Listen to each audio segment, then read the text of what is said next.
What have I agreed to by being born? What have I agreed to by being born? I asked myself in the second grade, when I saw that the student sitting next to me had modeled out of clay, not a snake rolled like a cigarillo between the palms of his hands, like the rest of us had mindlessly fabricated, but a recognizable lion, the duplicate of the bronze ashtray lion that stood on the cocktail table at home in the living room. He's from a superior race, I gasped. The world awaits him like a shiny apple into which I must bore like a worm. And as if to confirm my greatest fears, 3 months later, a set of clay teeth was on display in the principal's vestibule. I recognized his work. My fate was sealed. Sure, other students were taller than I was or faster runners, but height and speed were not what the world craved. Buildings were taller than people and cars ran faster than runners. No, the world was interested in breeding a superior race of humans. That's why they paraded before us role models like Einstein the Jew and Roosevelt the cripple. Einstein knew the number of stars in the sky. Roosevelt knew that fear feared itself. How did they know? For one and only one reason. Each had talent. Talent was an invisible fount of miracles which you were either born with, the development and exhibition of which gave you ambition and a will to live, or you lacked. If you lacked talent, you were degraded to providing the comforts of life for those who had talent.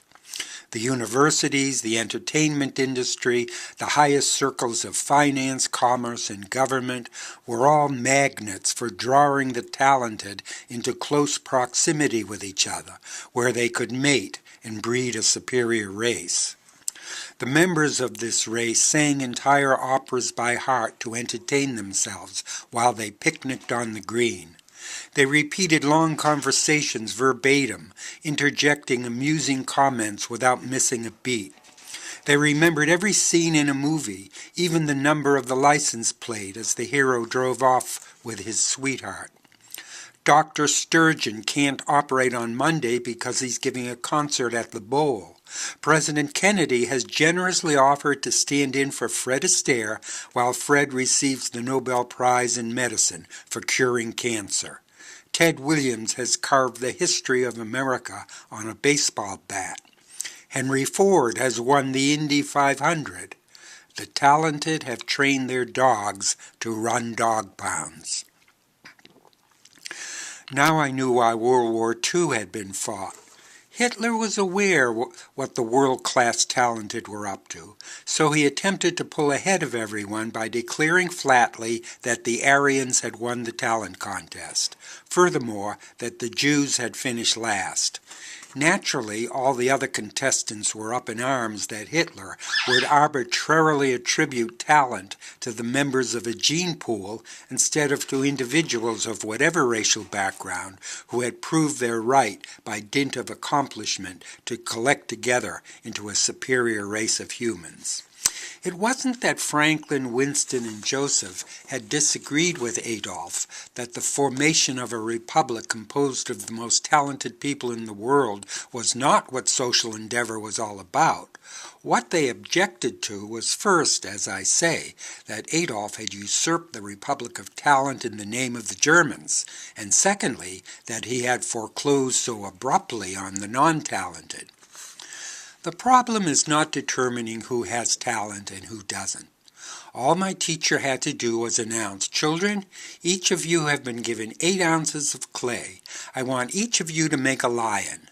Those who fail to make a convincing lion will write 1,000 times, 'I just don't have what it takes to stand at the head of the line.'" Furthermore, if teachers around the world repeated this procedure in every category where talent like cream rises to the top, then the winners would constitute the future citizens of the Republic of Talent. No, the problem is what to do with the untalented. The sad fact is that the untalented have outlived their usefulness. Take garbage collection, for instance. It used to be that a crew of 3 or 4 robust fellows followed a truck around, dumping cans of garbage into the back of it. Nowadays, a single driver performs the whole operation. How simple it would be to remotely operate a driverless truck by specifying placement of trash containers. Not only would an automated trash collector be more efficient, it would be cheaper because you don't have to raise and educate a truck. All you have to do is keep it in good repair.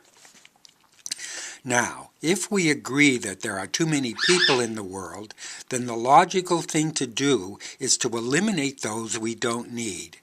And who do we need less than people who can't pay their bills? Therefore, if we just keep raising prices until they're priced out of existence, when they finally realize that insurrection is their only choice, they'll be too weak from hunger to lift a finger. Once we rid ourselves of deadbeats by replacing them with devices, we can design a world where everyone retires at the age of 18, the remainder of life devoted to waging war on boredom. Why not just gas them, I hear someone ask. It's the most efficient way to clear the board. Well, I answer, bringing Holocaust in under budget was Adolf's specialty, but it was brutal. Starvation, on the other hand, is above reproach. If people can't buy food because their credit stinks, they die as they deserve, with no one to blame but themselves. Besides, we have hospitals they can die in. Of anorexia. Free hospital care. What do they care if they die, so long as it's free? Helpful here as background to support my proposal to rid the world of the untalented are the following citations. The first is from Emanuel Wallerstein, The Modern World System, Academic Press, 1974, Volume 1. Quote, "There are 2 ways to handle the problem of surplus population within a country. Remove them from the cities, that is, geographically segregate them, or remove them from the country altogether. In Tudor Stuart England, both were tried. On the one hand, the Poor Laws pushed them to the rural areas to exist in a borderline fashion. On the other hand, it is just at this time that England begins to think of overseas colonization." Unquote. Currently, however, overseas colonization is out of the question because there's no place for the untalented to go except where lost weight goes. As for the plausibility of automating the workforce out of existence, here's Karl Marx and the Unabomber. Envisioning the increase in production that would result from machines replacing workers, coupled with the drastic reduction of the size of the workforce, Marx declares in Volume 3 of Capital that, quote, "a development of productive forces which would diminish the absolute number of laborers, that is, enable the entire nation to accomplish its total production in a shorter time span, would cause a revolution, because it would put the bulk of the population out of the running." Unquote. And printed in the New York Times and Washington Post, June 1995, paragraph 172, the Unabomber writes, quote, "First, let us postulate that the computer scientists succeed in developing intelligent machines that can do all things better than human beings can do them. In that case, presumably all work will be done by vast, highly organized systems of machines, and no human effort will be necessary." Unquote. And in paragraph 174, the Unabomber concludes, quote, "Due to improved techniques, the elite will have greater control over the masses, and because human work will no longer be necessary, the masses will be superfluous, a useless burden on the system." Unquote. Folks, old-fashioned racial genocide was good enough for Hitler, but not for postmodern America. America will distinguish itself by having spearheaded the first systematic, non-racial genocide in history. Persecution will be conducted along strictly economic lines, no discrimination here. Where currency is no longer in use, only credit cards have value. So, if you've run up your credit card, you'll have no luck at the supermarket gathering victuals. If you want to eat, you'll have to steal someone's identity. But on-the-spot DNA checks make it very difficult. If you do succeed in stealing an identity, but you're caught, you'll be sentenced to cubicle. After the United States purchased Cuba, it changed the name of the island to Cubicle and turned it into a penal colony. Starving people were allowed to wander at will. Cubicle became the first official cannibal nation with representation at the United Nations. The future of history. I believe that history moves toward a showdown, not between the forces of good and evil, but between two diametrically opposed utopian classless societies. First-class, classy classless society, which I have called the Republic of the Talented, and second-class, déclassé classless society, that is, the mass of the untalented, generally known as the proletariat. With first-class classless society, whose number is small and whose membership is exclusive, the proletariat has been eliminated and replaced by machines. The memory of the proletariat is preserved in a skeleton crew of technicians who keep the machines in good running order. With second-class classless society, whose number is quite large, the upper class has been eliminated. But the lower classmates can't afford to fully automate the production process because there's not enough resources left to serve such large numbers of people. So it's cheaper for them to do the dirty work themselves. Even so, they own the human enterprise cooperatively. They're all partners in the firm, and like people who are in business for themselves, they must divide their time between managing and working. So, déclassé utopians have less of a problem filling their leisure time, since they have less of it, than classy utopians. But what the two kinds of utopians have in common is that each kind lives at peace in a world of its own. But this is so, not because the two worlds are compatible with each other and can coexist. No, quite the opposite. As the result of global civil war, the most pitiless war the world will have ever known, a war which world history anticipates from its very inception, one class of utopians will brutally exterminate the other class. That's the bad news. The good news is that with the completion of the phase of extermination, the victors will usher in an age of world peace. They will accomplish this by eliminating once and for all the primary cause of war, namely, the contention arising over the question whether world peace should be imposed from above by those who, owing to the good fortune of being well-endowed, well-connected, or just plain lucky, fancy themselves the owners of the human enterprise, as if they were implicitly superhuman. Or whether world peace should be imposed from below by those who begrudge being merely the drudges of the human enterprise, as if they were implicitly subhuman. If the classy utopians win, supposing there will be anything left after such an annihilating war, our species will dedicate itself to the worship of fortune, whose principal tenet is that gifts of fortune, whether natural or acquired, possession or lack of which determines who is superior and who inferior, are bestowed by a divinity in an inscrutable manner which is above criticism. If, however, the déclassé utopians triumph, devotion to fairness, whose essence is equality, a man-made product, will become the universal creed of mankind. Indeed, that every war has always been and will continue to be a religious war waged by the adherents of these two opposed value systems becomes clear even to a Marxist once we interpret historical narrative in general as essentially promotional literature in behalf of one or the other of two competing sanctuaries, the Temple of Fortune and the House of Fairness. Son, we conceived you so you'd know how fucked life is.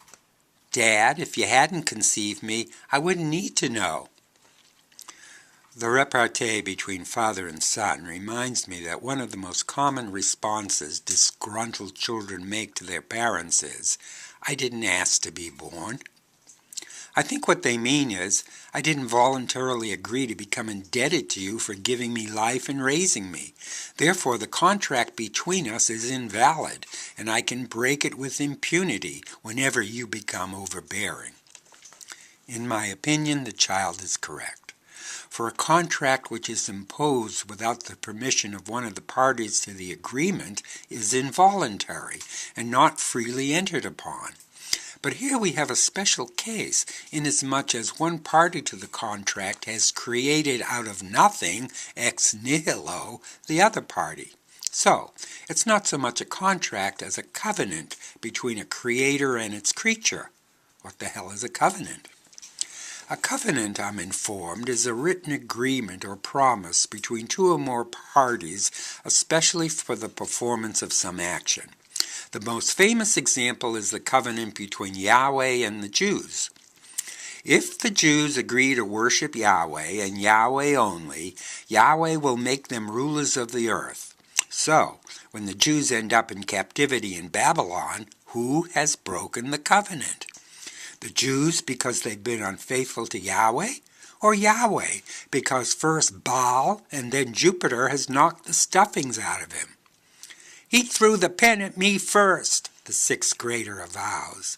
But unlike school, there's no higher authorities here like a dean to settle a dispute between a god and his creature. So a covenant is an agreement between two parties, one of whom is responsible for the existence of the other, but for all that is powerless to command the creature's approval of the stipulations attached to the gift of life.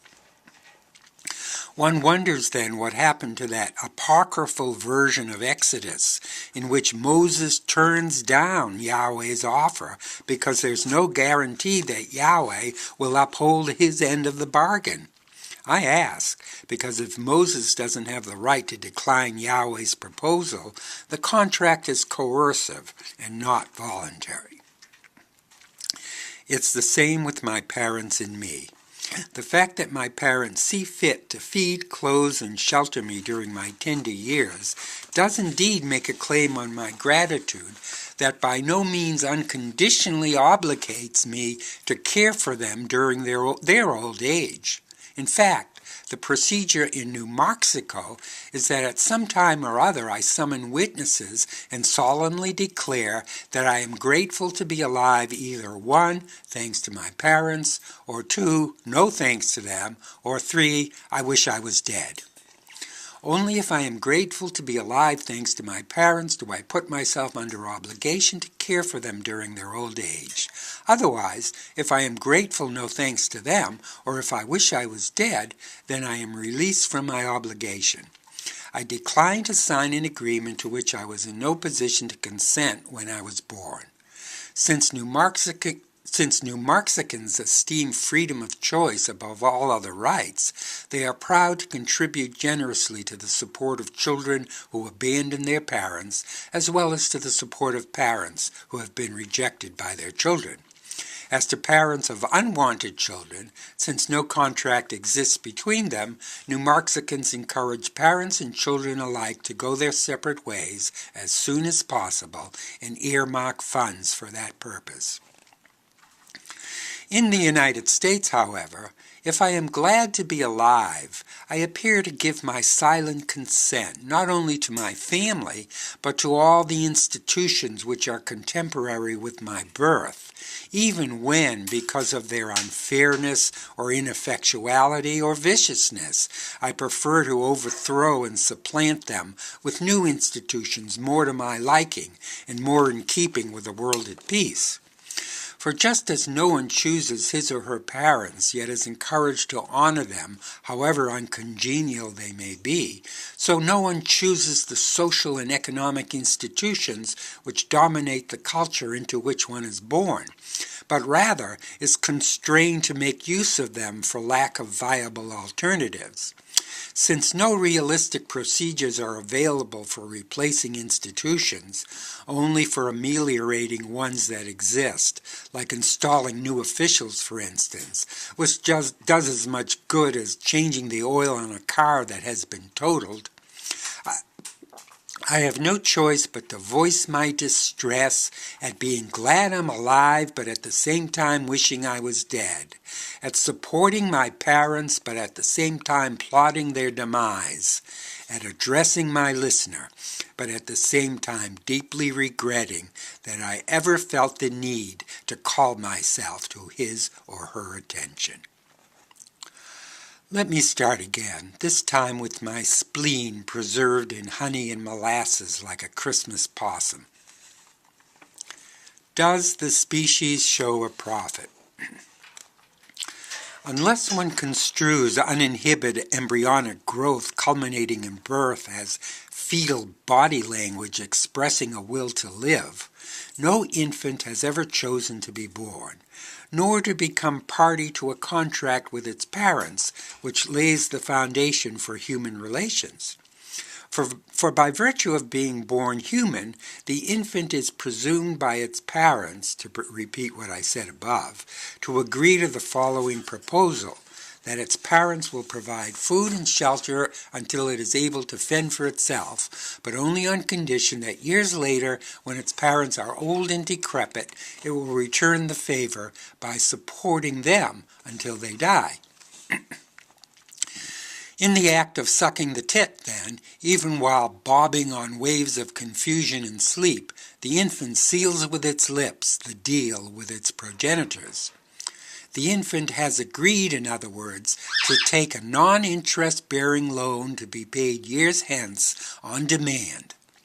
Viewed in this light, the Mosaic commandment to honor one's father and mother, so de Sade argues, serves as a reminder by a societal collection agency that a promissory note incurred long before the debtor was conscious of the transaction will eventually fall due on the day when the creditor is too senile to remember that a debt is owed.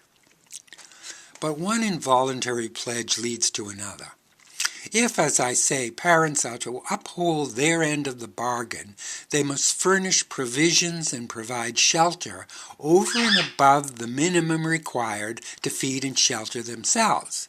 But to accumulate means of subsistence over and above their own necessities is nothing other than to show a profit, which parents may subsequently devote to raising offspring and to providing for the elderly. Humans, then, must produce themselves at a profit if production is to be possible.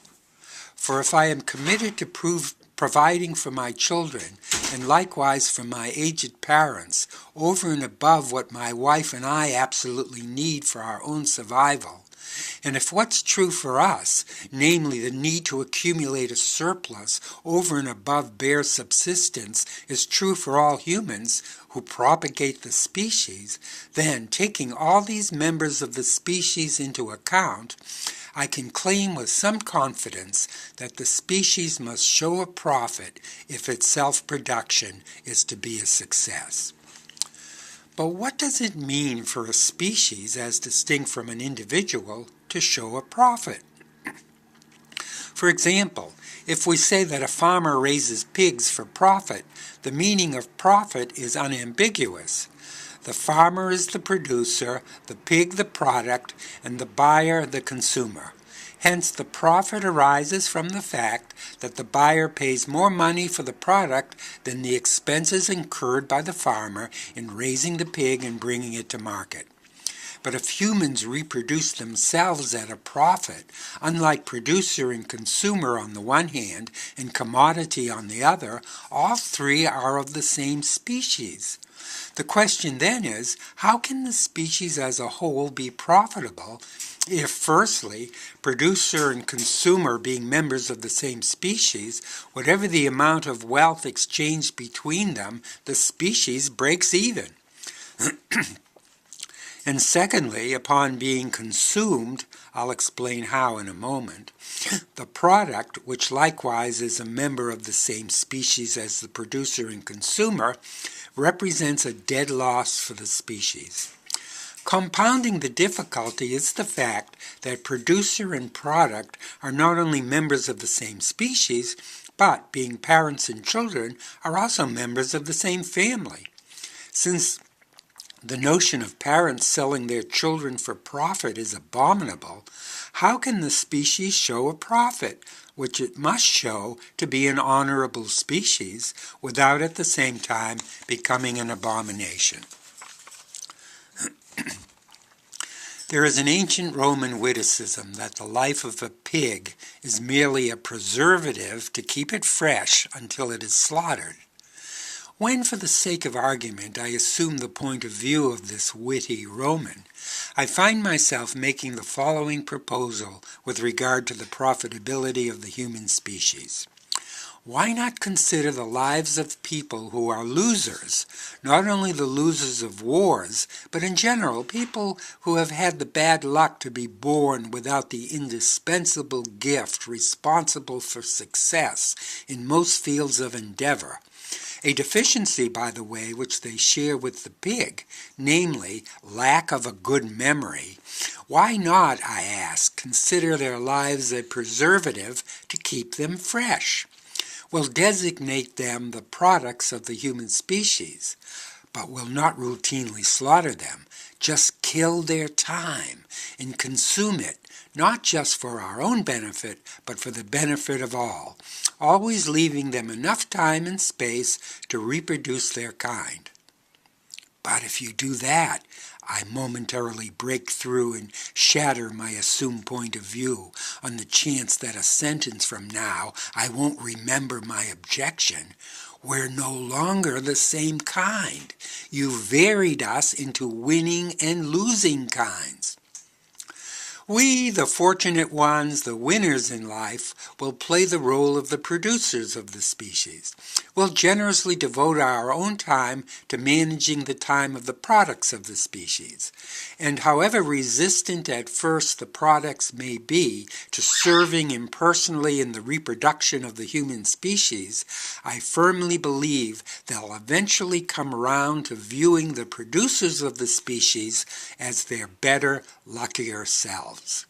Also, that the profit earned by the producers represents the profit earned by the entire species.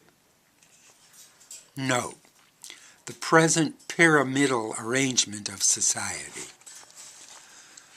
The present pyramidal arrangement of society into those at the bottom of the pyramid who work for a living, into the smaller number higher up who employ them, and into the still smaller number at the apex of the pyramid, that is, the bankers and great financiers upon whose financial success everyone else depends, an arrangement which has always struck me as being arbitrary, especially when compared to the egalitarian alternative, which, theoretically at any rate, seems perfectly viable, however much discountenanced.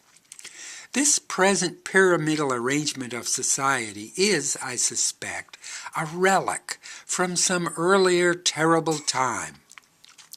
Perhaps it was a change of climate followed by universal famine that bulldozed and compacted with glacial implacability a level plain of wealth into an economic pyramid. In any case, the word pyramid, an Egyptian word of unknown origin, coincidentally contains the Greek root pyr, P-Y-R, which means fire. Hence, I've always imagined those pyramidal structures in Egypt to be a geometric rendering of a fixed and inextinguishable flame. Consequently, with the word pyramid, I associate the English word pyre, where bodies are burned, and with that grisly grisly image in turn, with the pyramid of bodies found under the aperture through which the cyanide was delivered into the gas chamber at Auschwitz, the suffocating victims scrambling over each other toward what they mistakenly thought was fresh air, the strongest reaching the top of the pyramid of bodies, the weakest filling out the base. That's why, for me at any rate, and for Lewis Mumford, if I recall correctly, the pyramid is a vivid logo for the universal scramble to survive. End of note. Back to profitability, crunching the numbers.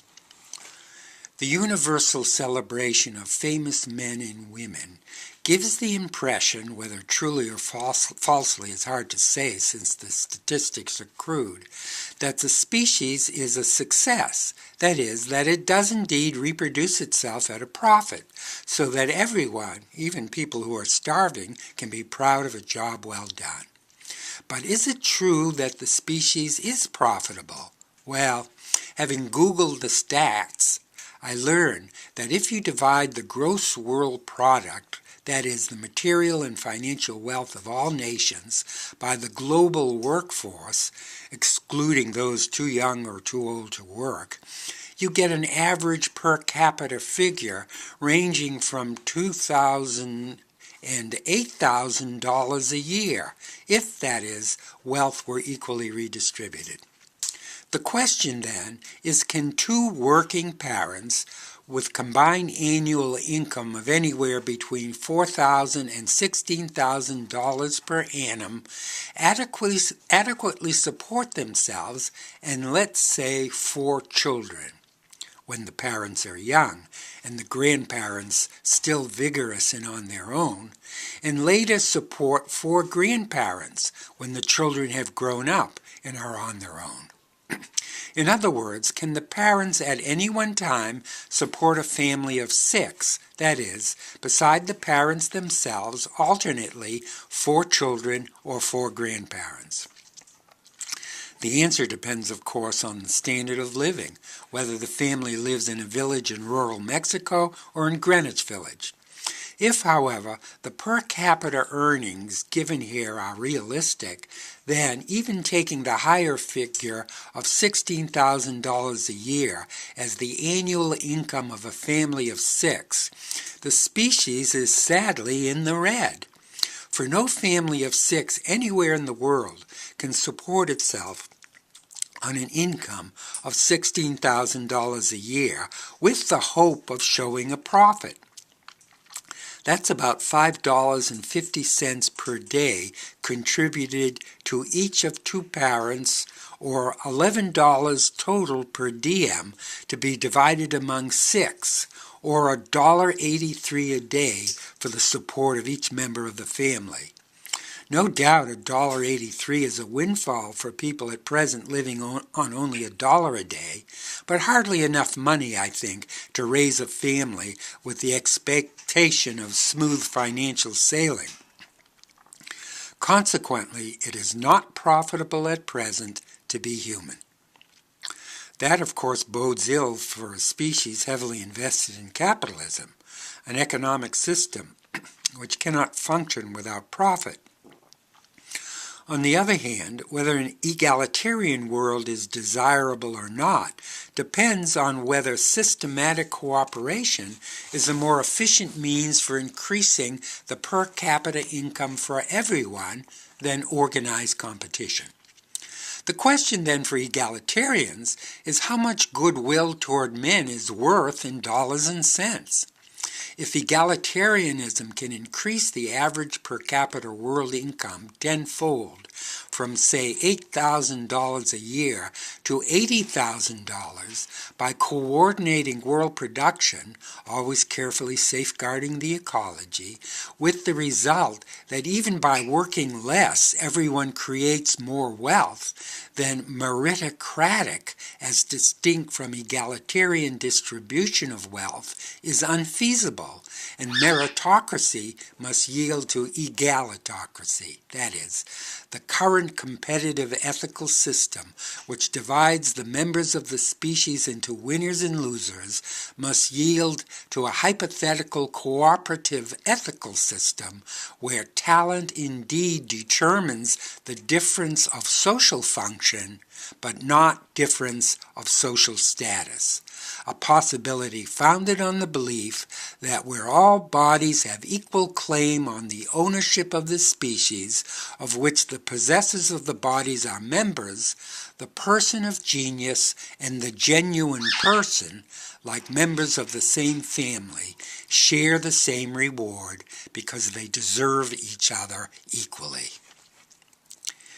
Increasing its profitability, then, is the goal of the reproduction of the species. Indeed, the steady depletion of unrenewable natural resources poses a continuous challenge to profitability to this extent that whether postmodern science can turn lead into gold, that is, can recreate natural resources synthetically, an aspiration implicit in medieval alchemy, is the speculation upon which the future of capitalism hinges. Now, increasing the rate of profit ultimately depends on two factors: development of the powers of production plus systemization of the division of labor. The first component, development of the powers of production, is the remarkable achievement of the meritocracy. Unfortunately, the more progressive the technology that accounts for development, the more backwards by contrast the national division of labor. Fragmentation of the global division of labor into national camps is mere economic tribalism compared to the effectiveness of a single global division of labor producing for a unified global market. Yes, I'm advocating a global economy universally owned by all consumers. I call it an egalitarian monopoly of world production. Monopoly of global resources and production is inevitable, since scarcity of natural resources requires controlled access to those resources, and the most efficient control is ownership by a single entity.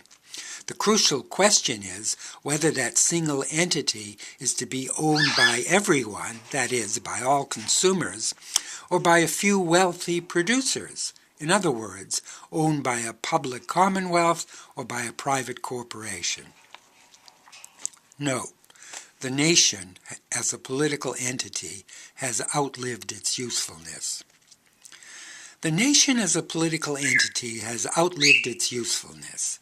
Lacking the modern powers of production, the ancients had no choice except to defend their limited resources by warring against each other. The result was national territory with defensible borders. But from the point of view of global production, competition between nations squanders resources, both natural and human, rather than utilizing them efficiently. For example, why uproot people who can't find work and expose them to the ordeal of emigration when, with the stroke of a pen, national borders could emigrate? Welcome. You are now entering the United States of Mexicanada. Indeed, if the United States was egalitarianly owned, then we Americans could, without being accused of colonialism, work toward the universal ownership of the global economy. As it is, privileged wealth encourages nationalism, which impedes egalitarianism by dividing people from each other instead of uniting them. Moreover, under the cloak of nationalism, the wealthy wage a civil war of the wealthy with each other, the result of which will determine who among them, supposing any world remains, is destined to own the planet. The reason the nation hangs on is because the idea of the nation is tied to the idea of meritocracy, and meritocrats believe that some nations, namely those which have the power to do so, deserve to control other nations who lack that power. In other words, meritocrats believe that shrewd strategy notwithstanding, success is finally a divine gift to be enjoyed by those chosen few who have received it. As for the rest of us, we are to be graded according to our different degrees of failure. How have the founders of nations and their successors convinced us that nationality is sacrosanct? Answer: by convincing us that we have no choice. End of note. Does the meritocracy have merit? After we're alive and conscious that we are, we learn that we have been born into a world that is organized after the pattern of an ongoing contest. The idea is that since the wherewithal required to survive is limited, but everyone must profit for everyone to survive, nature, or God the Unquestionable, has decreed that we all be born into what formerly was tooth and nail, but has now been upgraded into a friendly fire war game, by which I mean that wherever possible, money is substituted for bullets, although death by poverty is real enough. By the very fact of having been born in one nation rather than another, we have unwittingly subscribed to play by the rules of this war game. What are the rules? Whatever talent or lack of talent, capability or disability, prowess or impotence, attractiveness or repulsion nature has endowed us with, we swear on our genetic endowment to be ours, and vow to behave as if we had freely chosen it. The reasoning here is that if we are to take credit for our successes, we must take full responsibility for our failures. That's the arbitrary law of meritocratic society. In other words, if we wish to succeed but in fact fail, we must behave as if we chose to fail. Even though choosing to fail, that is, choosing to have fewer choices without any compensation, which is the penalty for failing, is simply self-imposed degradation masquerading as free will. Imagine the option coming up on the computer screen. Are you sure you want the computer to crash? For a sense of the perverse logic involved in pretending you chose to fail. Also, whatever chances fortune offers us or begrudges us to excel in any field of endeavor, we freely call our personal fortune our destiny. Hence, we are coerced under threat of economic sanctions being imposed on us to agree at the outset of this life competition that we will follow our path through life as if we had freely chosen to construct this and this path alone to precisely this and this destination. Hence, we take full responsibility for whatever happens to us. Most of all, we swear by the meritocracy that we deserve to end up wherever we do end up. Furthermore, if we end up in a high place, to treat our subordinates with justice if they deserve it. If in a low place, to honestly respect our superiors if they deserve it. The spirit of meritocracy lies in the phrase, if they deserve it. They deserve it if they haven't cheated in gaining a high position in the social hierarchy. On the other hand, they've earned a low position by simply ending up there. Let's generalize the argument. No one chooses to be born. But if once having been born, even in the face of many bad experiences, one chooses to continue living, one begins thinking like this. Had I had a choice whether to be born or not, I would have chosen to be born. Since, if given the opportunity before it occurred, I would have chosen what actually occurred, then everything that happens to me, I somehow freely choose to happen, even things that I find disagreeable. Hence, I hold myself accountable for everything that happens to me, and where obviously I didn't intend the effect, as when I am struck by lightning, I continue to hold myself accountable because it was as a result of my luck that it happened to me. And I am so enamored of my luck that I hold myself accountable for the events of my life, even for those events over which I have no control, including my birth. And finally, that if I lead the life of a loser, then I must have chosen to lose to the same extent as if I lead the life of a winner, I chose to win. In the meritocracy, silence implies consent. In the meritocracy, to break the silence unless to confirm the consent is taboo. Which brings me to the subject of fortune worship, which is the religion of meritocracy. Fortune worship. I'm fortunate. I make a lot of money. I invest my money. The more money I invest, the more I spread my fortune around. The more I dominate, protect, insure the fortunes of others, of those who depend on my investments to make a living. That the profits or losses belong to me is because it's my money, my fortune, which I have risked, which is at stake. It's my profit because it's my fortune. To deprive me of my profit is to deny me my right to having a fortune, my right to being lucky or unlucky. So, we have a competition of fortunes until a world champion fortune emerges to shelter, to provide a domed cathedral worldwide for lesser fortunes to congregate in and worship fortune. Fortune worship is a hard religion for the reason that there is no place for the unfortunate except to bring up the rear.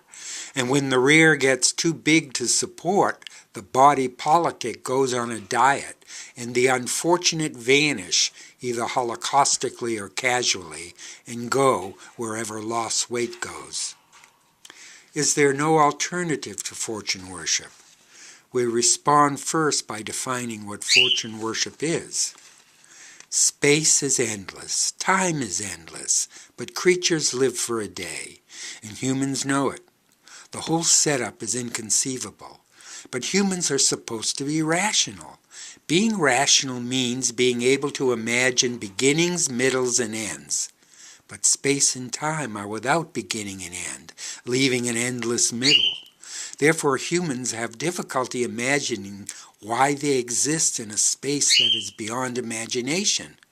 Unable to arrive at a satisfactory answer, they go into denial. They downsize space by curving it and contract time to fit in a Godhead. The Godhead is presumed to be rational, also infinite. Hence, the finite and the infinite are arbitrarily reconciled. The child of this forced marriage is fortune. The randomness of fortune, or luck, represents the infinite. The consequences of fortune, that is, the division of fortune into good luck and bad luck, into the well or ill wishes of the Godhead toward its devotees, represents the finite. The upshot is that the fortunate deserve their good fortune and the unfortunate deserve their ill fortune. Why? Because if the game isn't rigged, then fortune is incorruptible. There's no arguing with the outcome of a throw of dice, or the spin of the roulette wheel, or the hand one is dealt. Fortune cannot be bribed. However wonderful or terrible the consequences, fortune runs an honest game. That's why accusations of corruption against public figures, even when true, distract from the real problem, the mischief produced by a national addiction to fortune worship. Since there's not enough resources on earth for everyone to be rich, we live under scarcity conditions. Fortune determines who has and who has not.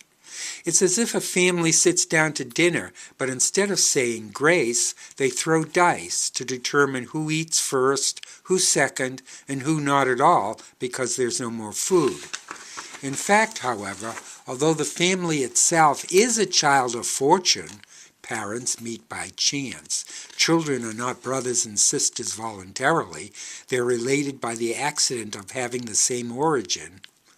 Actual families overrule fortune in favor of another principle, the principle of fairness. The basis of fairness is equality. Everyone's treated as an equal. When equals sit down to dinner, whatever food is there is equally divided. When the principle of fairness is extended to include strangers, that is, friends and strangers are treated with equal respect, as when both are entitled to a fair trial before a jury, then the spirit of fairness begins to challenge the spirit of fortune. When everyone is thought to share the same fortune, in both senses of the word, luck and wealth, the spirit of fairness triumphs and egalitarian replaces meritocratic society. If there's not enough to go around, friends share. Strangers compete. Enemies fight. Friendly planet. Strange planet. Glorious planet. If there is enough to go around, fortune determines who goes first, who's second, etc. It's the transition from enough to not enough that worries me. Why? Because I die, and because I do, I know that nature, which lasts forever, only half believes in life. So either we humans take care of each other, or we treat each other as carelessly as nature does. Meritocracy, a society of winners and losers. The idea of the nation is tied to the concept of meritocracy, whose faithful practitioners adhere to the principle that you get what you deserve, namely, that those nations which have the power to do so deserve to control other nations which lack that power. In other words, meritocrats assume that, shrewd strategy notwithstanding, success is finally a gift bestowed by an inscrutable divinity on those chosen few who succeed, and generally denied to everyone else. This philosophy, which guides public life, also applies to private life. The meritocracy demands that if we fare badly in the race for the rewards of life, we must suffer the consequences of losing, poverty, obscurity, alienation, as if we deserve them, because by freely choosing to compete, we agree to abide by the outcome as if we likewise had freely chosen it. The reasoning here is that if we take credit for our successes, we must take full responsibility for our failures. That's the arbitrary law of meritocratic society, a law that imposes self-degradation upon losers with the same impartiality as it encourages self-conceit among winners. Otherwise, if I resent being a loser, that just proves how unfit I am to enjoy the perks of the meritocracy. In general, then, when we participate in a meritocracy, and no one can refuse to participate without being marginalized, if indeed not eradicated, we swear that whatever chances fate offers us, or begrudges us, to excel in any field of endeavor, we acknowledge the results to be a direct consequence of our personal fortune or destiny.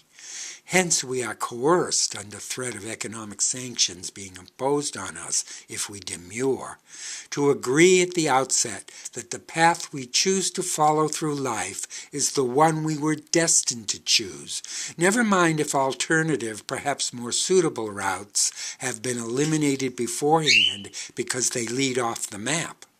Accordingly, we are forced to concede that whatever position we end up occupying in the meritocracy is the one we deserve to have.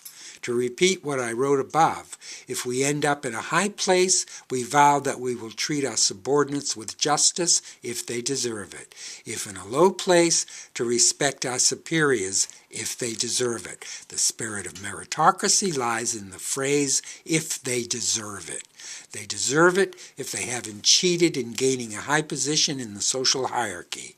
And they haven't cheated if they have conducted themselves in a manner that vindicates the belief that God or fate has endowed some people with the power to succeed and denied that same power to everyone else.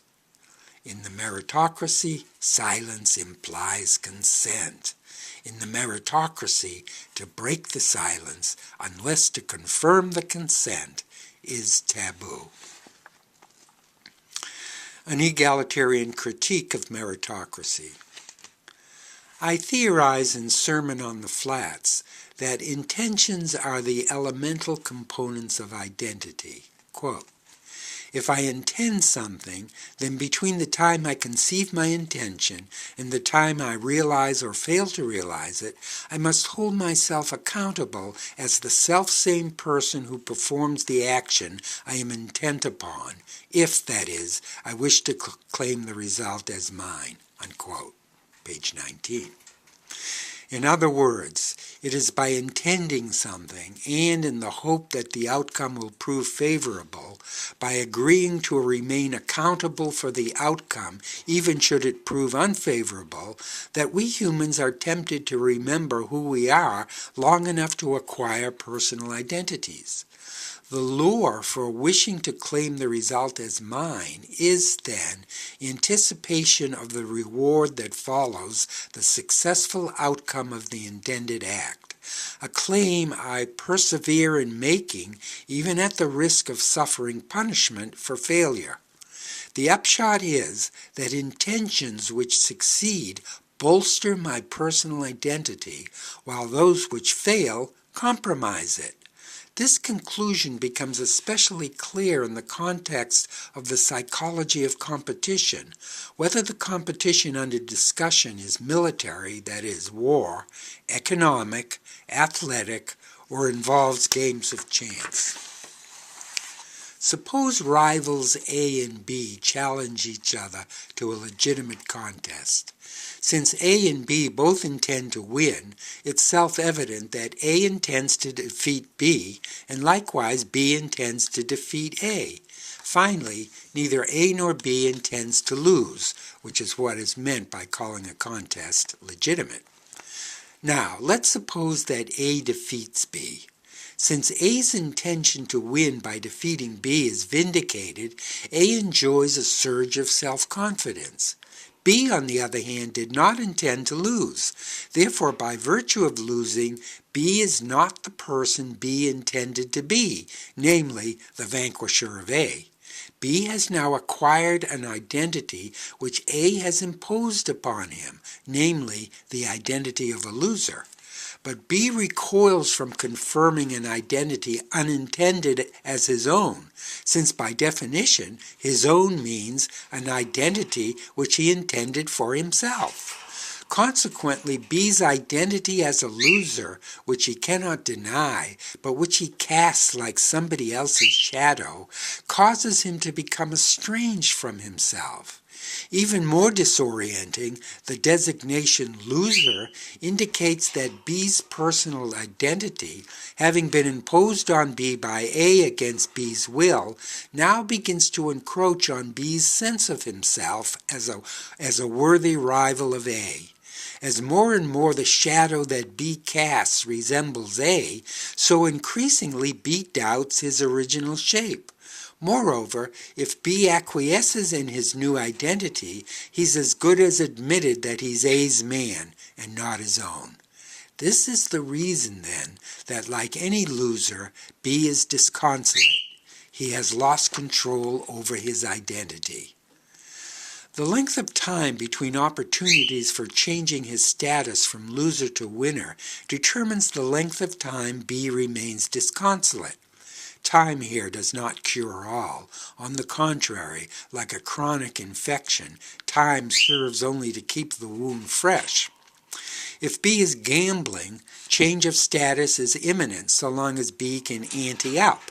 If B has lost a sports event, the delay may vary in terms of days, months, or years before B has an opportunity to compete and thereby reassert his right to determine his own identity. If B has suffered a financial loss and goes bankrupt, or never possessed enough capital to invest in the first place, his loser status could range between a few years to a lifetime. If every field of endeavor in which one might achieve success is closed to B because he lacks aptitude or interest, then B is deemed a permanent loser. His perplexity and concomitant depression at having lost control of his identity may be numbed by dissipation or violently acted out. In either case, B is self-unidentifiable. Now let's consider a society made up of A's and B's, of winners and losers.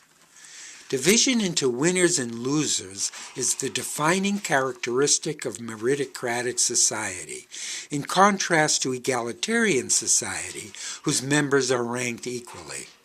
The difference between the two societies becomes clear if we contrast a meritocratic basketball team with an egalitarian one. Both teams have in common that some players are more valuable than others. Secondly, that although the more valuable players score more points than the less valuable, the points made by the players belong to the team, so that, for instance, an individual player cannot withdraw his points from the team total in order to sell or trade them to other teams. The meritocratic and egalitarian teams differ, however, in how the players are rewarded. For the meritocratic team, recognition takes the form of higher pay for more valuable players and lower pay for less valuable ones. Here, the less valuable players are the losers. With the egalitarian team, in spite of difference of value, all the players are paid equally. However, to compensate for the obvious unfairness of equal pay for better and inferior players, unlike the meritocratic players, the egalitarian players own the team. The incentive for egalitarian owner players, who contribute more points than their partners, to continue to play at their best is to reap the reward that comes to owners of a winning team. This egalitarianism is expressed negatively in the meritocratic team. Although players are paid differently, all players are equal non-owners. This last statement must be adjusted slightly to apply to meritocratic society. On a team consisting of hundreds of millions of players, the top, let us say 10,000 scorers, own the team, while the rest of the hundreds of millions of players are implicitly under contract to them, that is, work for them. From childhood to old age, meritocratic society is structured so that members may be ranked according to their individual contributions to the reproduction of society. As the above analysis of winner A and loser B predicts, winning competitors enjoy an increase in self-confidence. Their sense of personal identity is strengthened, but losing competitors suffer a loss of identity. Furthermore, in proportion as material rewards grow scarce for all competitors due to depletion of natural resources, competition for the rewards of life stiffens. Consequently, the number of losers increases inversely as the number of winners decreases. This means that under scarcity conditions, the overwhelming majority of the members of a meritocracy are losers. Hence, they have low self-esteem and lack a sense of personal identity. These social factors encourage charismatic leaders to arise, who, espousing egalitarian ideals, provide the losers with an egalitarian mass identity. If the revolution succeeds, the losers become winners. However, the meritocracy continues, except now under egalitarian auspices. This is so because so long as the revolution must defend itself against the threat of meritocratic counterattack, the egalitarian spirit, which essentially cooperative and sympathetic rather than competitive and aggressive, flourishes only in an atmosphere of peace, cannot survive the necessary regression of the population, which always occurs in an armed camp, into superior and inferior ranks of commanding officers and obedient troops. To the extent that a population becomes and remains militarized, it becomes hierarchical. Note on George Orwell's description of an egalitarian army. I added just above, and remains militarized, after I read George Orwell's description of rank in the Republican Army fighting the fascists in Spain in the 1930s. Orwell's is important testimony that an egalitarian army is possible. The following excerpt is from Homage to Catalonia, Harcourt, 1952, pages 27 to 28 and 103 to 104. Quote, "The essential point of the system of the Republican Army was social equality between officers and men. Everyone from general to private drew the same pay, ate the same food, wore the same clothes, and mingled on terms of complete equality. If you wanted to slap the general commanding the division on the back and ask him for a cigarette, you could do so, and no one thought it curious. In theory, at any rate, each militia was a democracy and not a hierarchy. If it was understood that orders had to be obeyed, but it was also understood that when you gave an order, you gave it as comrade to comrade, and not as superior to inferior. There were officers and NCOs, but there was no military rank in the ordinary sense, no titles, no badges, no heel-clicking and saluting. They had attempted to produce within the militias a sort of temporary working model of the classless society. Of course, there was not perfect equality, but there was a nearer approach to it than I had ever seen or than I would have thought conceivable in time of war. In practice, the democratic revolutionary type of discipline is more reliable than might be expected. In a workers' army, discipline is theoretically voluntary. It is based on class loyalty, whereas the discipline of a bourgeois conscript army is based ultimately on fear. In the militias, the bullying and abuse that go on in an ordinary army would never have been tolerated for a moment. The normal military punishments existed, but they were only invoked for very serious offenses. When a man refused to obey an order, you did not immediately get him punished. You first appealed to him in the name of comradeship. Cynical people with no experience of handling men will say instantly that this would never work, but as a matter of fact, it does work in the long run. The discipline of even the worst drafts of militia visibly improved as time went on. In January, the job of keeping a dozen raw recruits up to the mark almost turned my hair gray. In May, for a short while, I was acting lieutenant in command of about 30 men, English and Spanish. We had all been under fire for months, and I never had the slightest difficulty in getting an order obeyed or in getting men to volunteer for a dangerous job. Revolutionary discipline depends on political consciousness, on an understanding of why orders must be obeyed. It takes time to diffuse this, but it also takes time to drill a man into an automaton on the barrack square. The egalitarian class consciousness of the soldier is representative of the class consciousness of the civilian population from which the soldiers are drawn, and draws its inspiration from it. The essential point is that all this time I had been isolated, for at the front one was almost completely isolated from the outside world. Even of what was happening in Barcelona, one had only a dim conception. Among people who could roughly but not too inaccurately be described as revolutionaries. This was the result of the militia system, which on the Aragon front was not radically altered till about June 1937. The workers' militias, based on the trade unions, had the effect of canalizing into one place all the most revolutionary sentiment in the country. I had dropped, more or less by chance, into the only community of any size in Western Europe where political consciousness and disbelief in capitalism were more normal than their opposites.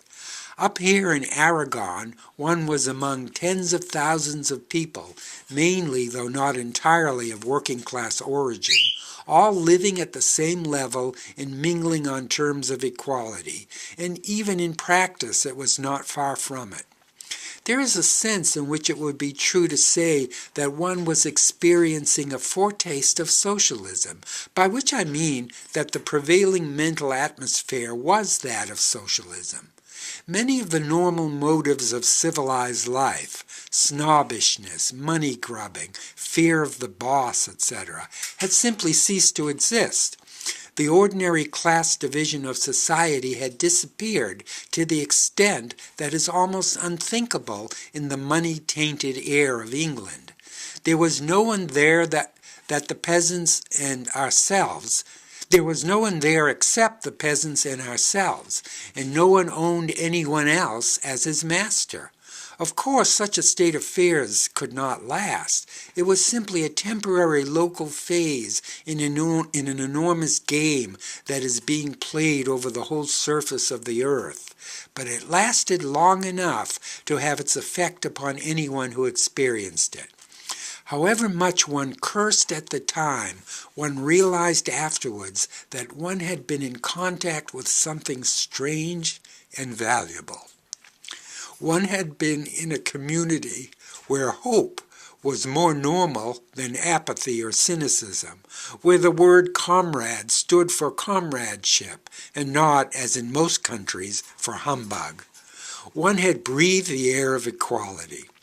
I am well aware that it is now the fashion to deny that socialism has anything to do with equality. In every country in the world, a huge tribe or party hacks and sleek little professors are busy proving that socialism means no more than a planned state capitalism with the grab motive left intact. But fortunately, there also exists a vision of socialism quite different from this. The thing that attracts ordinary men to socialism and makes them willing to risk their skins for it, the mystique of socialism, is the idea of equality. To the vast majority of people, socialism means a classless society, or it means nothing at all. And it was here that those few months in the militia were valuable to me. For the Spanish militias, while they lasted, were a sort of microcosm of a classless society. In that community where no one was on the make, where there was a shortage of everything but no privilege and no bootlicking, one got perhaps a crude forecast of what the opening stages of socialism might be like. And after all, instead of disillusioning me, it deeply attracted me. The effect was to make my desire to see socialism established much more actual than it had been before. Partly, perhaps, this was due to the good luck of being among Spaniards, who, with their innate decency and their ever-present anarchist tinge, would make even the opening stages of socialism tolerable if they had the chance." Unquote. The enduring intention of recorded history is to conceal from the many that they are owned by the few. Generally speaking, to judge by the almost exclusive focus of the public media in every age on the highest-ranking government officials, one might with justice conclude that the direction history takes, discounting the unforeseen, is largely determined by the character, temperament, and intelligence of heads of state, rather than by the policy of the owners of the state to whom the heads of state, with or without confirmation by the electorate, are in fact obliged for their public careers. Accordingly, Herbert Hoover, for example, is held responsible for the economic depression of the 1930s, Adolf Hitler for World War II, as if Herbert and Adolf woke up on the wrong side of the bed and subsequently made decisions which embroiled the world in turmoil when they might have decided differently had they been in a better mood. In 2009, George Bush Jr. was blamed for United States military intervention in the Middle East, as if another candidate for the presidency, had he or she been elected instead of Bush, wouldn't have adhered to the same basic policy, although pursuing it less clumsily and with a different personal style. And what is the policy of the United States and of every other nation?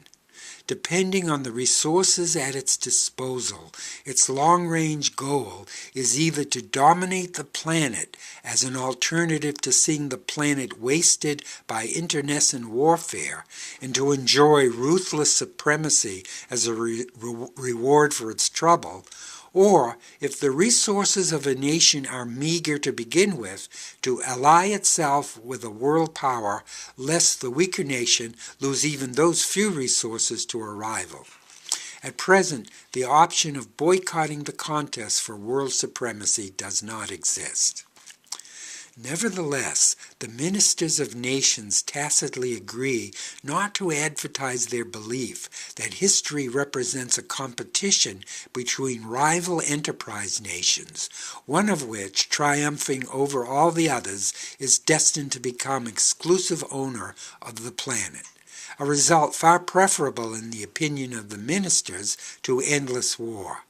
The ministers are reluctant to publicize this view of history, lest people everywhere become so disillusioned at the notion of having to sacrifice their freedom in order to live in peace, that they resolve to end history by internationalizing world industry in the name of everyone as a major step toward creating an egalitarian society, a solution which both allows them to live in peace and also to keep control in their own hands, although it entails rejecting belief in fortune, history, and nature in favor of belief in themselves, a tall order for people who, one, aren't sure who they are, and two, who are used to obeying others rather than commanding themselves. In any case, egalitarian society is what the contenders for world supremacy hate most, since it transfers ownership of the planet from its original investors, namely themselves, to the workforce. Consequently, by stigmatizing the leaders of nations opposed to their own as evil and epitomizing themselves as good, the leaders inflame the imaginations of their respective populations, and setting one people against another, isolate each within its own national boundaries. The intention underlying the rhetoric of high dudgeon moralism is to enable the leaders to play two games at once. Locked in struggle, they contend for world supremacy, but at the same time, they implicitly collaborate with each other in preventing egalitarian impulses, which arise spontaneously among peoples, from linking nations together into a formidable international force. Thus, the more ferocious a war, the safer the owners of the opposed nations from the egalitarian stirrings of their citizens. What are we to think then of historians who, objective to the point of never drawing a conclusion, since events do not draw conclusions, and specialize as if at the turn of every century time begins anew, create scholarly domains worlds apart, although chronologically impinging on each other? We ourselves think that historians earn a living by generating historical narrative that serves the people they work for, ultimately the people whom everyone works for, namely the class of owners of enterprise nations. Note, who are the owners? Only a short step is required to interpret James K. Galbraith's analysis of American households, Created Unequal, University of Chicago Press, 1998, as a tacit claim by the wealthiest top 1% of American households to ownership of the country. If, as Galbraith argues, the statistics apply to the year 1989, the top 20% of American households controls 94% of total financial wealth, and the top 1% controls nearly half, whereas the bottom 80% of American households controls just 6% of total financial wealth, then clearly 1% of American families unofficially owns America. That's why, explains Galbraith, when government revenue increases, which indicates that the national enterprise is paying its own way, the very wealthy grant tax reductions to themselves. But when wages rise, putting more money in circulation, the tocsin of inflation is sounded and interest rates rise, with the result that, quote, the wage gain is siphoned to the creditor classes in the form of higher interest payments, unquote. Ironically, during the period of continental expansion in the 18th and 19th centuries, the United States refused to recognize communal as distinct from individual ownership of territory by American Indian tribes. But class ownership of a nation is nothing else but communal ownership, which has assumed an oligarchic form. That is, where the richest 1% is conceived as the nucleus of the community, and everyone else, to one degree or another, incidental to its success. End of note. To continue, the owners encourage historical narrative that diverts attention from themselves, who are the actual players of history, to the kings and queens and jacks, the playing cards of history, which include presidents and ministers of state, who, hand after hand dealt from deck after deck, pass under the fixed gaze of the public media. Moreover, because the owners of enterprise nations, too numerous to name, and from time to time mixing freely with the crowd as a further means of achieving anonymity, play their cards remotely, the cards are what we see and not the players. Nevertheless, if from the fact that however frequently a new deck of cards is substituted for an old one, the wealth of the worldwide owner class increases at the same rate as the poverty of the worldwide working class, anyone has the temerity to infer that the kings and queens and jacks serve the interests of the owning class, if only by distracting the rest of us from drawing the obvious conclusion. Historians rise to the owner's defense in accusing the critic of being subjective rather than objective, since there's plenty of economic but no legal evidence that kings and queens and jacks, nor anyone else, are in the employ of the owning class, vindicate the financial backers of historical and nearly every other kind of scientific research. Like the sophists of old, scientists wouldn't pursue the truth unless eventually they could sell it. But whoever buys the truth owns and controls it. Since the owners of national enterprises fund scientific investigation, they own the results produced by science and apply those results as they, but not everyone else, see fit. As the novelist Henry James ironically puts it in Wings of the Dove, quote, "Science is the absence of prejudice backed by the presence of money," unquote.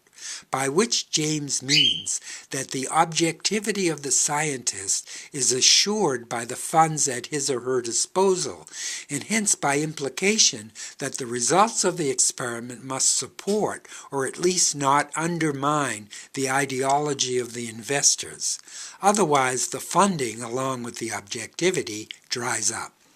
Therefore, to attempt to describe historical events objectively, where objectivity means viewing events as if, by dint of years of disciplined study, the historian has succeeded in rising above politics, and so is capable of viewing events unsullied by point of view, as if the events were viewed pristinely by no one, a fallacy exposed by 18th century British philosopher George Berkeley, long before Heisenberg applied the same critique to modern physics.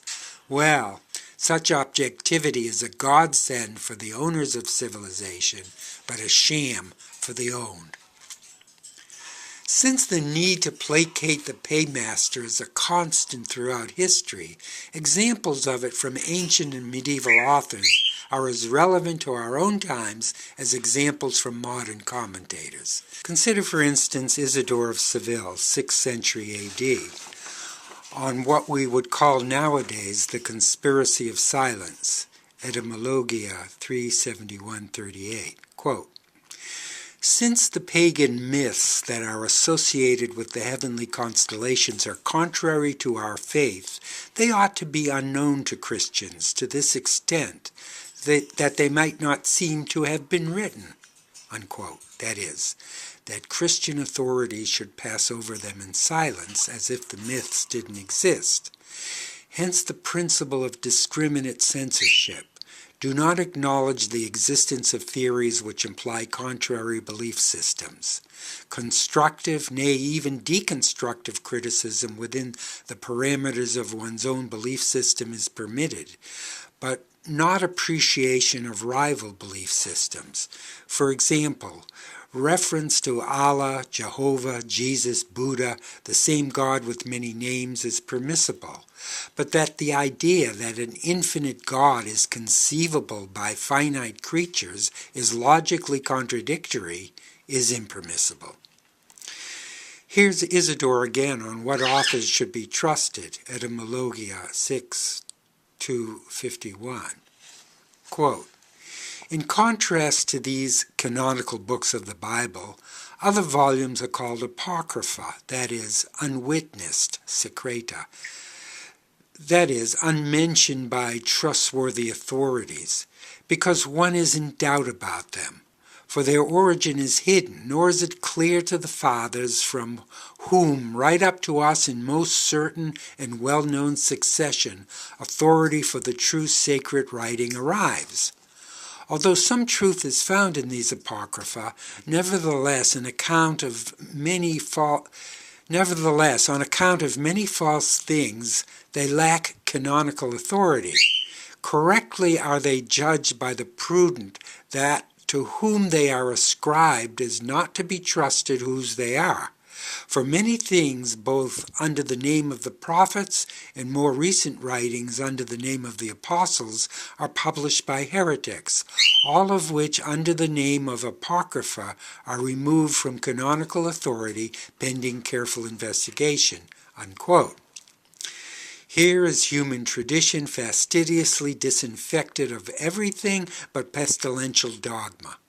To establish legitimacy by determining origin instead of by evaluating intrinsic worth is tantamount to asking, are there witnesses who testify that whoever expressed these opinions is likely to have been on our side and thus intends us well?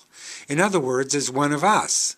If the author is verifiably one of us, the book is canonical.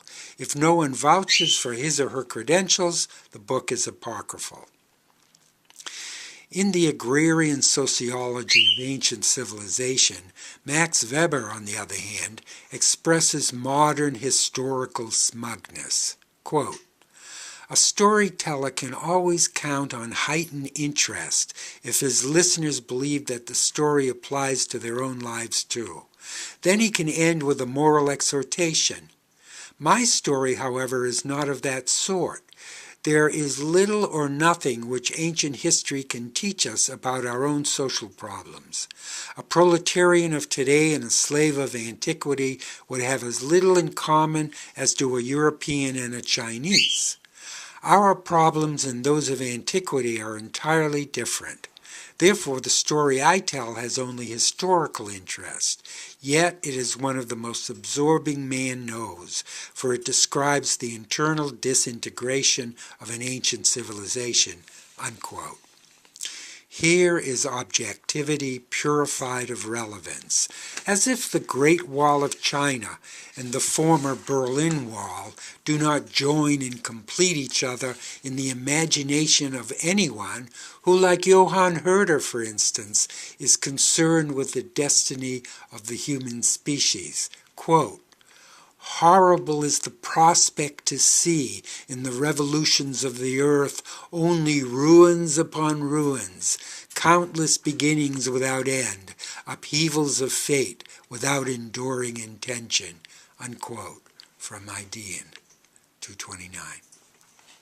Reader, the premise of this book, Who Owns the Planet, is that the enduring intention of recorded history is to conceal from the many that they are owned by the few, that the many live their lives for the benefit of the few. And the reason that the many behave so magnanimously is because the few have convinced them that the global economy belongs to the most fortunate, not to everyone who participates in it. And this conviction that the world is a prize to be won in a bitterly fought contest is the real theme of history, while the celebration of national heroes and execration of villains is, to use a word of the medieval author of the Historia Langobardorum 121, histriola, by which I mean the story of mankind presented as promotional literature, that is, as shit marketed as shinola. In other words, if history is not critique, it is, however well researched, histriola, an ideological pitch to condone unnecessary suffering rather than to alleviate it. And the extent of the suffering humans have undergone at each other's hands is beyond imagination. Let me post a warning, therefore, at the entrance of history to any sympathetic soul embarking on a study of the past. The horrors and deceptions in store for you I can best convey by quoting Isidore of Seville's description of entering a labyrinth, Etymologia 15:236. Quote, "A labyrinth is a structure with perplexing walls, such as Daedalus built at Crete, which enclose the Minotaur, into which whoever enters without a ball of thread cannot find a way out. The arrangement of the structure is such that opening the doors at the entrance, one hears terrible thunder within. Then, when one has descended 100 paces or more, there are monstrous sights and images, numberless passages in the darkness, and the rest is built to ensure the aimless wandering of those who enter. There are 4 labyrinths, the first in Egypt, the second in Crete, the third in Lemnos, and the fourth in Italy. All are built so that the ages cannot dissolve them." Unquote. The truth of this last assertion remains to be seen. As we descend into the labyrinth, know that rather than trusting to the immaculate neutrality of a Max Weber, I prefer to be guided by the reproachful spirit of the Austrian novelist Thomas Bernhard. Gathering Evidence, Knopf, 1985, page 85.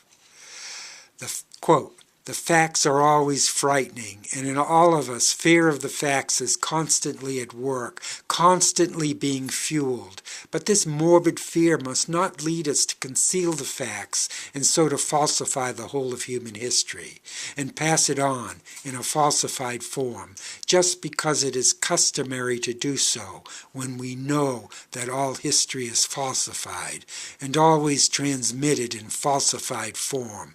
Unquote.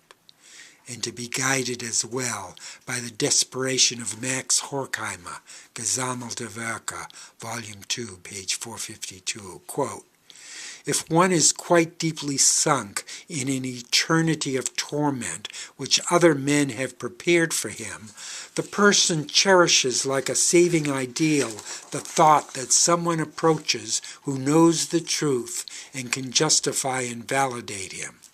It's not necessary that this occur in his lifetime or in that of his murderers, but once, never mind when, just once, everything be set right. The lies, the false picture of himself which one brings into the world without being able to prevent it, once and for all the truth vanquishes and finally makes clear his real life, his thoughts and goals, as well as the pain and injustice which afflict him. It's bitter to die misunderstood and in darkness." Unquote. Once again we attempt to rewind the yarn of narrative, and by fits and starts to retrace our way out of the labyrinth in the firm belief that with all its seeming meandering and going in circles, history in fact moves in a direct course toward the following alternative, that ultimately our planet will be owned corporately or cooperatively. Either it will be structured like a private corporation with a select set of investors, perhaps numbering in the tens of thousands, the management of the planet carried out by global officialdom, and a workforce comprising everyone else for whom work will be the purpose of life, or the planet will be owned cooperatively by everyone, much of the day-to-day operation having been automated and simplified to ensure equal participation in the work, as little as possible for everyone, and equal participation in the rewards, namely, as much funded leisure for everyone, as is feasible to keep the planet solvent. This either-or is our map by which we determine our direction at each historical juncture in the labyrinth.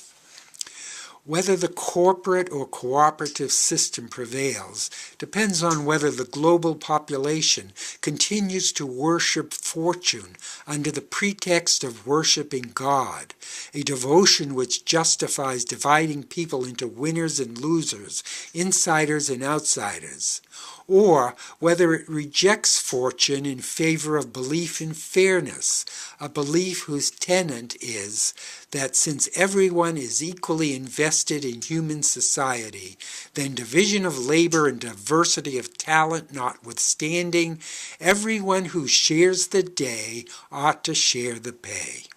Furthermore, we favor an egalitarian world because a cooperative society is cheaper, less wasteful to sustain than a corporate society, since corporate society imposes on the less fortunate an inferior lifestyle, presumed to be the direct consequence of the latter's lack of merit, and hence produces a natural resentment on the part of the inferior class, which, as it increases in number, requires ever larger outlays of money to appease or to suppress.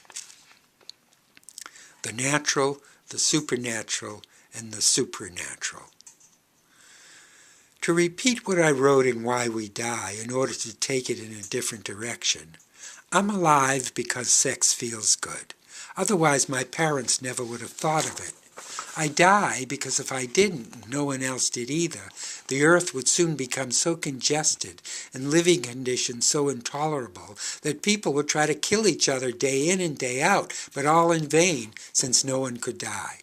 Therefore, as far as I can tell, I'm born in order to feel good, and I die in order to make room for others, who like me die in order to make room for still more others until the earth is exhausted and becomes a second moon. So, the dead have no choice but to die on my behalf, and I have no choice but to die on behalf of the not yet born, who are perfect strangers to me. I should feel resentful, because if it weren't for the not yet born, maybe I wouldn't have to die. But my resentment is balanced by my satisfaction that at least the dead had to die for me. To sum up, nature blesses our birth, wishing us nothing but joy and happiness, but at the same time curses us under her breath, assured that we will eventually sicken and die. If nature were a human mother, she'd be diagnosed as schizophrenic, institutionalized, and we, her children, would become wards of the state. How do we cope with having an apparently ageless mom, our dad is out of the picture, who nurtures us with loving care when we're young, then years later, for no apparent reason, grows furious with us and kills us in our sleep? We cope in 3 different ways. We humans have adopted 3 different attitudes for dealing with nature: the natural, the supernatural, and the supranatural. Naturals believe that, cruel or kind, nature is above criticism. Therefore, they regard death not as an outrageous violation of our right to live, but as the only means for sustaining life on a spitball in space. So comfortable, in fact, do they feel with death that they use both the abhorrence and infliction of it as a dynamic principle for organizing society.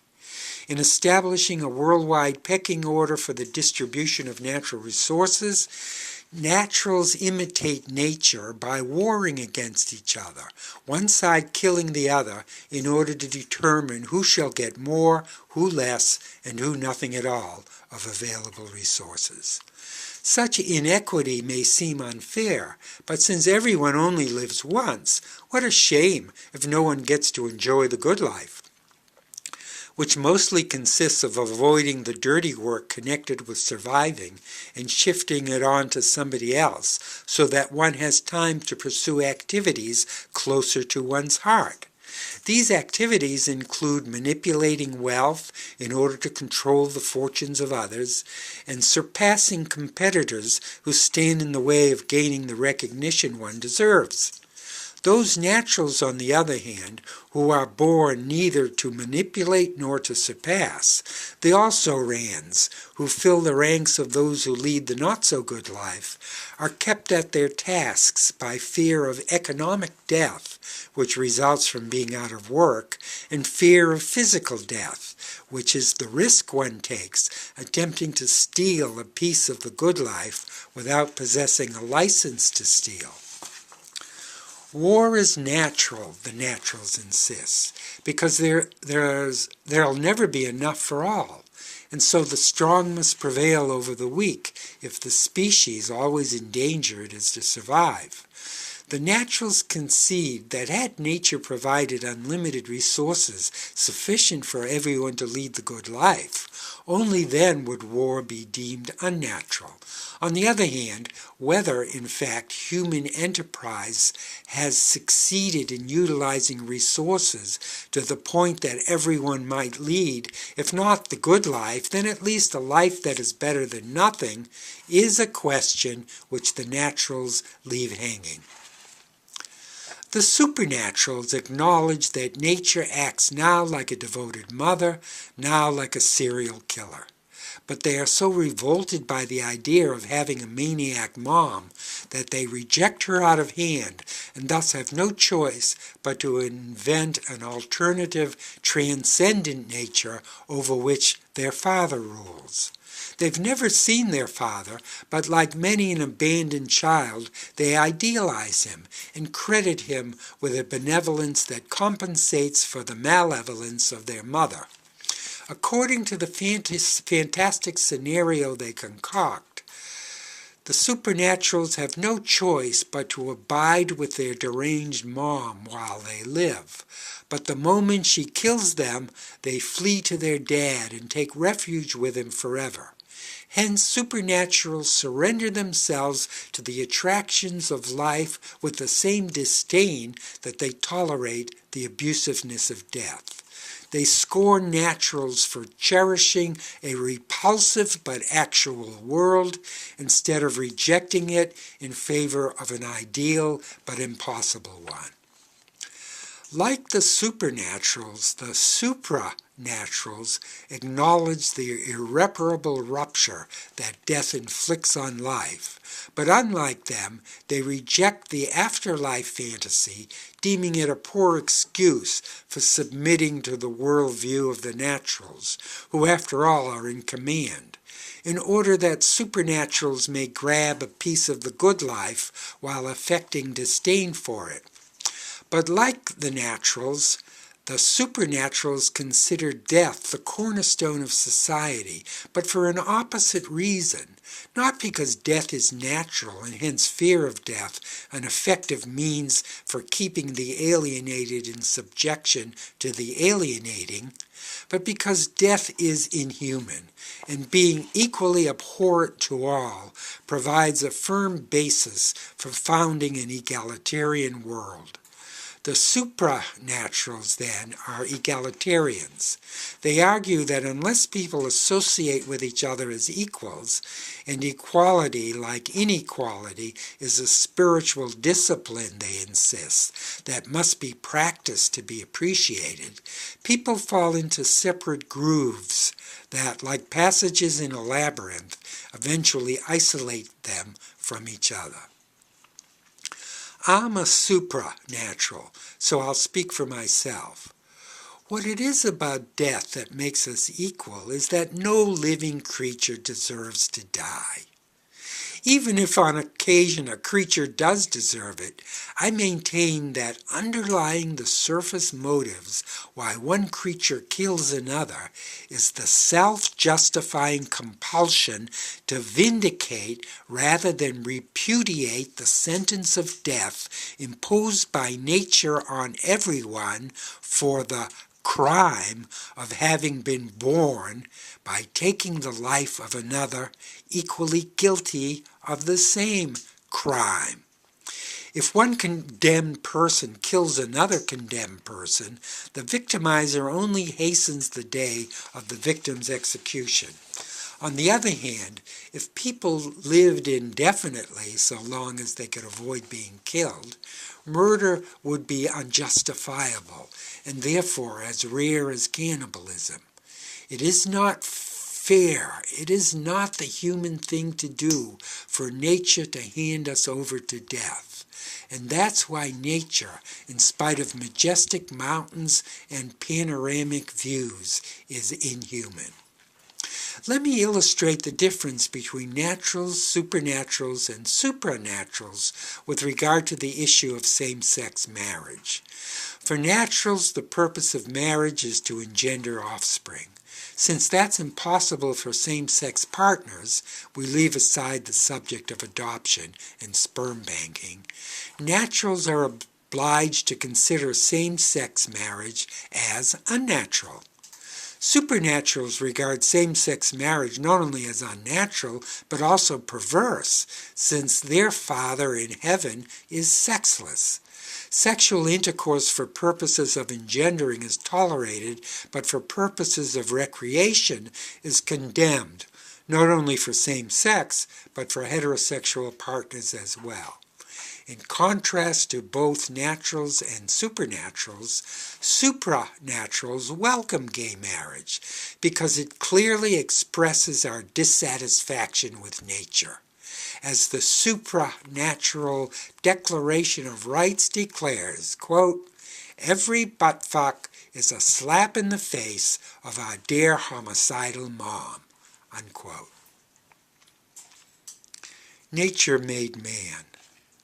Nature made man, and man makes a world for himself in the image of his maker, namely, of nature. What if man made a world for himself in the image of the product of nature, which he is, instead of his maker? What's the difference between maker and product? The difference is that makers dominate products. Therefore, made in the image of their maker, men are inclined to dominate each other, for that purpose splitting into groups of makers and of products. Now, the thing about products is that although their maker dominates them, among themselves the products are more or less equal. Therefore, since men are a product of nature, to make a world in their own image rather than in the image of their maker, they would make an egalitarian world, where the products are more or less equal, rather than a hierarchical world where the maker controls and dominates the products. Since humans make their own offspring, they are both maker and product of each other, the products maturing into makers of their own products. Hence, humans may freely choose what proportion of maker to product, of domination to partnership, ought to go into the making of their world. Pursuit of happiness. By being born, one starts with the luck of the draw, that is, with one's genetic endowment. Then, depending on circumstances, one sees what one can make of one's luck. In the United States, the opportunity to make something of one's luck is called pursuit of happiness. The Declaration of Independence grants to all citizens the right to pursue happiness, that is, to make the most of one's luck. However, when striving to make the most of one's luck requires the unmaking of the luck of others, as in sports, war, and commerce, pursuit of happiness no longer serves as a universal ideal. That is, unlike other universal ideals, such as no one should go hungry or no one should be homeless, where it's possible at one and the same time for everyone to be fed and housed, a competitive pursuit of happiness disallows that everyone can attain the ideal at the same time, since the happiness of the winner of a competition requires the unhappiness of a loser. Hence, pursuit of happiness is a pseudo-universal ideal. Capitalism enshrines the practice of fortune worship. It ensures the right to enjoy one's luck. On the other hand, socialism or communism or anarchy or whatever you want to call cooperative as distinct from competitive society, seeing that the word communism has been twisted into barbed wire, domesticates wild luck. Socialism domesticates wild luck. It cultivates luck instead of letting it grow wild, then redistributes it equally among the cultivators so that everyone enjoys his or her share of luck. Not all luck, of course, not amorous or spiritual or, for the present, genetic luck. That would be presumptuous. Just economic luck.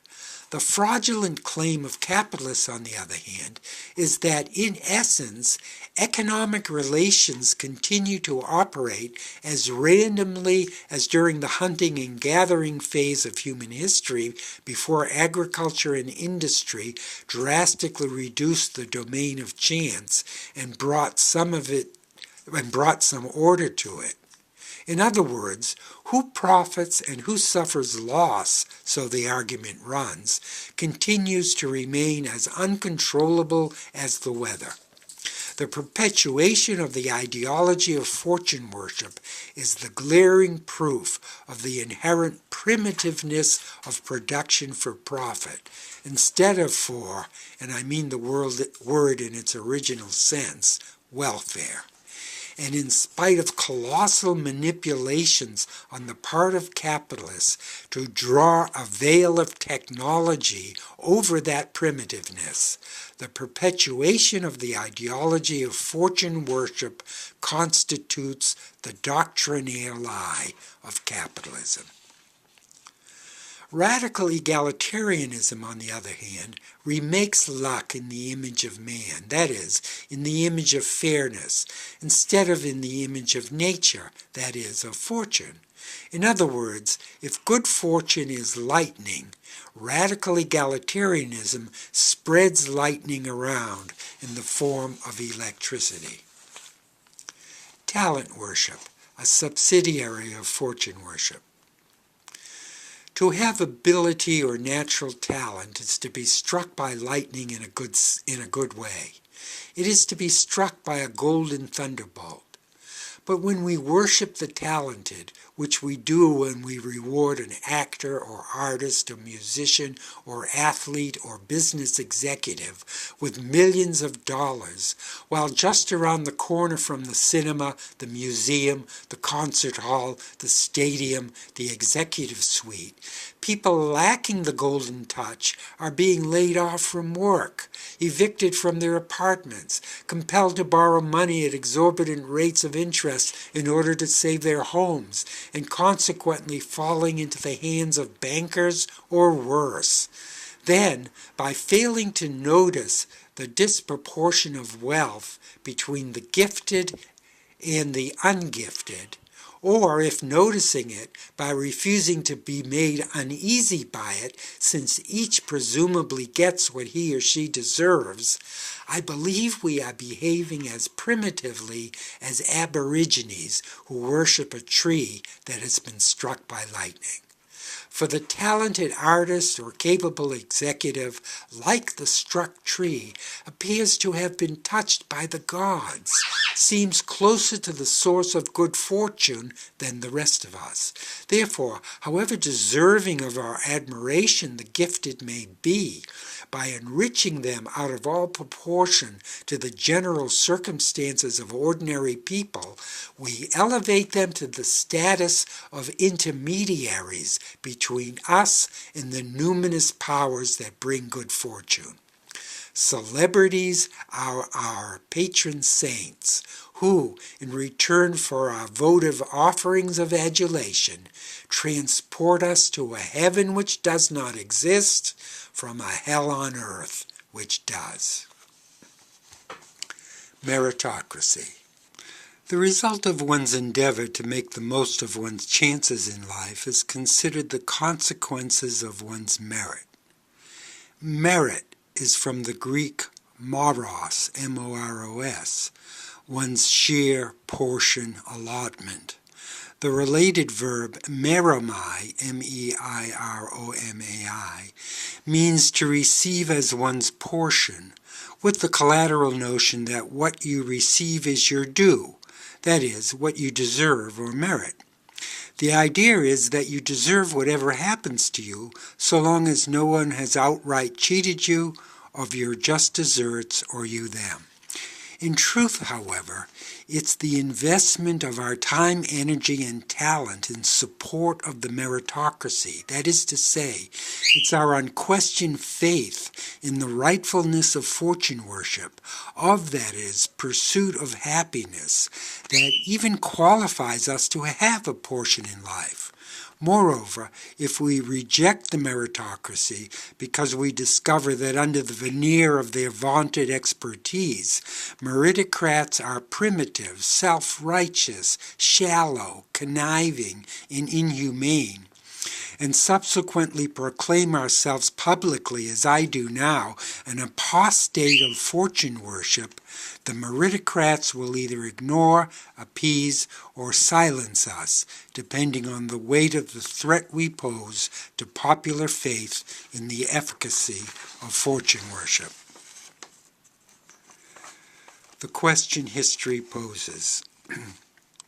The purpose of an economy is to economize scarce resources, for if everyone had free access to the resources, they'd soon be used up. Ownership creates barriers to free access. Hence, the impulse to own is a natural defensive response to the encroachment of outsiders on scarce resources. By preventing outsiders from gaining access to them, owners act as conservationists of scarce resources. It stands to reason that the scarcer the resources, the stiffer the competition to possess them. As nations beef themselves up with larger and larger populations in order to protect their own resources and to encroach on the resources of other nations, naturally the resources required to maintain larger populations and bigger armies and to conduct successful wars are depleted at a faster rate. Everyone knows that when the resources are gone, human life ceases. But everyone also knows that the stiffer the competition, the faster the rate of depletion of resources. The question history poses then is how to terminate the competition before all the competitors are extinguished. History offers no solution except for the competitors to slug it out until a champion emerges who will control all the resources on Earth and distribute them, no doubt with prejudice, in some feasible manner for continuing the business of living on Earth for as long as possible. From a revolutionary point of view, the expectation is that after the ownership of the global economy falls into the hands of a single entity, an eventuality that eliminates the obstacle to world revolution resulting from the partitioning of populations into opposed nations, everyone unites against that entity and wrests control away from it. Consequently, the single particular entity which excludes everyone becomes a single universal entity which includes everyone. Hence, communal ownership and control of the economy supersedes stratified ownership. And since every person is equally a member of the community, all equally own the economy. Karl Marx thought that although the world had by no means fallen into the hands of a single entity in the 19th century, the nation players in the game of King of the Mountain were not economically strong enough to carry on war on two fronts, against each other and against a revolt by an internationally unified proletariat. But his prediction was off by who knows how long. In the meantime, Russia took advantage of revolutionary expectations to carve out in Eastern Europe a 19th century-style colonial empire in the 20th century. The Russians, who became just another player in the world finals, went broke, defending against the American bid for world supremacy. But surprisingly, downsized America has skimmed the cream off its own resources, defending its position, and is slowly going under, opening up the game to new players. Of course, it doesn't matter which nation player wins the game, because all the rest of us are losers.